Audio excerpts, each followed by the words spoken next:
Hello everyone, this is Shannon Gardner reading Chapter 19 of Book 1, Anastasia of the Ringing Cedar series by Vladimir Maigret.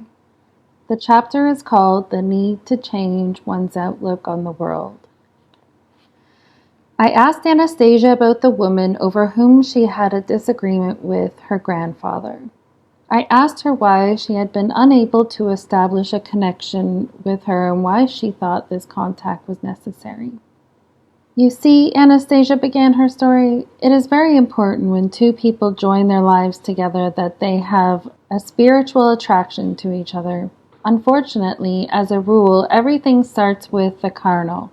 For example, you see a beautiful girl and desire to possess her. You still have not seen the individual, the man, of her soul. Very often people join their destinies together only on the basis of carnal attraction. Either that quickly passes or it is transferred to someone else. What then keeps people together?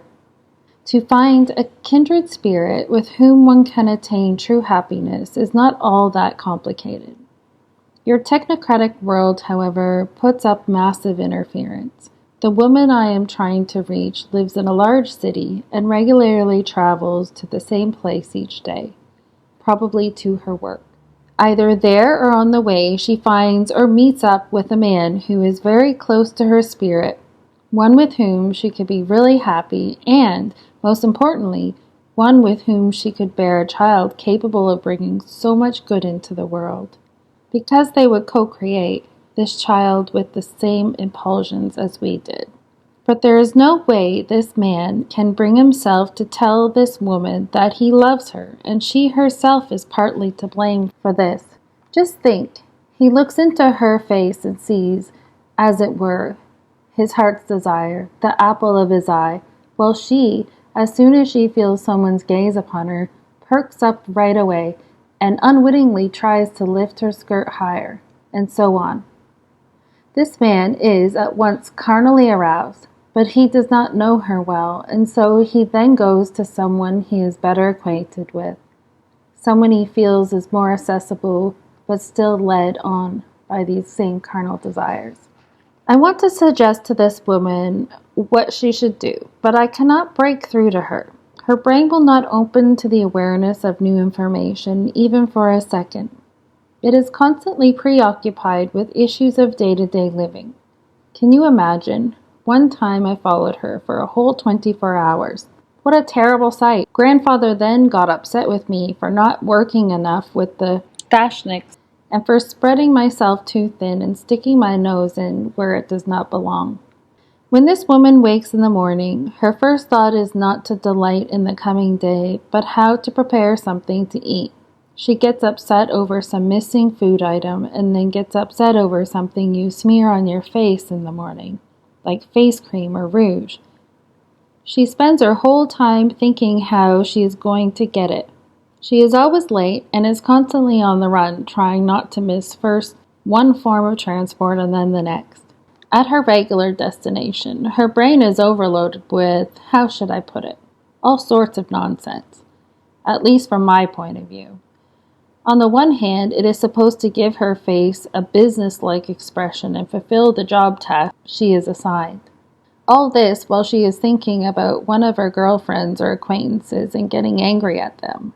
Yet at the same time, she is listening to everything going on around her.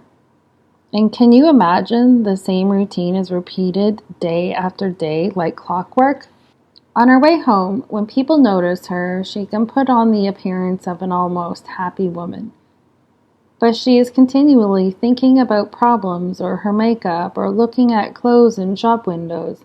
Above all, clothes that will expose her alluring charms, supposing that this will result in some kind of miracle, except in her case everything happens the wrong way around. She gets home and starts house cleaning. She thinks she is relaxing when she watches her television, prepares her meals, but the main thing is she thinks about good things only for a split second. Even when she goes to bed, she is still mulling over her daily cares and stays in the same mental rut. If only she could turn away from her thoughts, even just for a moment during the day, and think of, wait, Anastasia, Explain specifically how you see her, her outward appearance and clothing, and tell me what she should be thinking about at that moment when this man is with her. What should she do to make him at least attempt to tell her he loves her? Anastasia explained everything in the minutest detail. I shall only mention here what I consider to be the most important points. Her dress should come to just below the knee. It should be green with a white collar and no cleavage. She should wear hardly any makeup and listen with interest to the person talking to her.